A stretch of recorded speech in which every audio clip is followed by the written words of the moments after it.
হবে। ইতালি থেকে কামরুল হাসান নাজমুল, ফেরদৌসী আক্তার পলি ও সোহাগ সামির পাঠানো তথ্য ও চিত্রে এবার রয়েছে একটি প্রতিবেদন।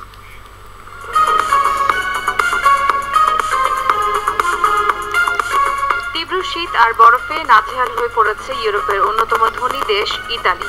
দেশটির ভেনিস, মিলান সহ বেশ কয়েকটি শহর বরফের চাদরে ঢাকা পড়েছে।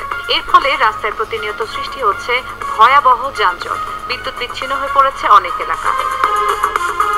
অতিরিক্ত তুষারপাতের ফলে পুরো ভেনিস শহরের কর্মচঞ্চলতা নেই বললেই চলে। সড়ক, রেলপথে যোগাযোগ ব্যবস্থা ভেঙে পড়েছে।